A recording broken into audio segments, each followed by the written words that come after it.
कुछ यहाँ पर इंटरनेशनल मिशन हैं, जैसे एक इंटरनेशनल मिशन जो चर्चा का विषय रहा है जिसमें आप नासा का स्पेसक्राफ्ट साइकी सुनेंगे।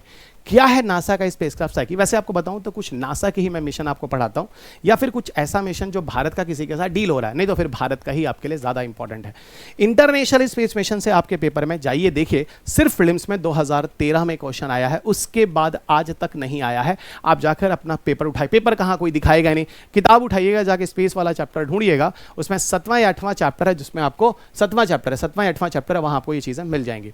साइकी जो मिशन है currently traversing around 16 million kilometer away in the space, successfully emitting a laser signals directed towards the earth। और ये कैनेडी स्पेस सेंटर से भेजा गया है, फाल्कन रॉकेट से भेजा गया 13 अक्टूबर 2023 को, ये न्यूज़ रहा है। इसका पूरा का पूरा पर्पस एक एस्टेरॉइड है जिसका नाम है साइकी, उसी की स्टडी करने के लिए भेजा गया। ठीक है, उसकी पोजीशन जो मार्स और जुपिटर के बीच में होती है, और आपको ऐसे ही पता होगा कि एस्टेरॉइड जनरली मार्स और जुपिटर के बीच में ही होता है। एक्चुअली इसकी यूनिक प्रॉपर्टी क्या है, पूरा ये मेटालिक एस्टेरॉइड है, मेटल ही मेटल यहाँ पर भरे हुए हैं, या मेटल ही चीज़ों से मिलकर बना हुआ है।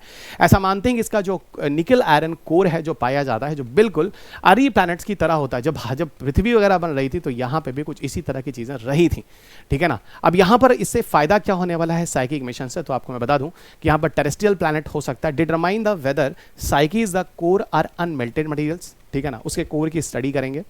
सरफेस एज असेसमेंट पता चल जाएगा कि यहाँ कितने साल हुए हैं साइकी वगैरह के, सरफेस की मदद से। और कंपोजिशन कंपैरिजन भी आसानी से कर लेंगे साइकी में अर्थ के साथ, किस किस तरह के अर्थ के कोर में और यहाँ के साथ क्या फीचर होते हैं। यानी ये कह लो कि अर्थ की स्टडी में भी काफ़ी हद तक ये साइकी मिशन है जो हेल्प करने वाला है। Again I repeat, it is the not most important topic, क्योंकि आपके पेपर में इंटरनेशनल स्पेस मिशन प्रीलिम्स में नहीं आते हैं। 2013 में लास्ट बार आए हैं और यह 10 साल से ज़्यादा समय हो चुका है। डिफरेंट कंडीशंस के बारे में, अर्थ के कोर में ऑक्सीडाइजिंग रिड्यूसिंग प्रोसेस को समझना, टोपोग्राफी कैरेक्टर, सरफेस फिनोमिना को समझना, साइंटिफिक इंस्ट्रूमेंट्स हैं जो डिफरेंट तरह के इंस्ट्रूमेंट यूज़ किए गए हैं। पेलोड्स के नाम तो बिल्कुल मत देखिएगा।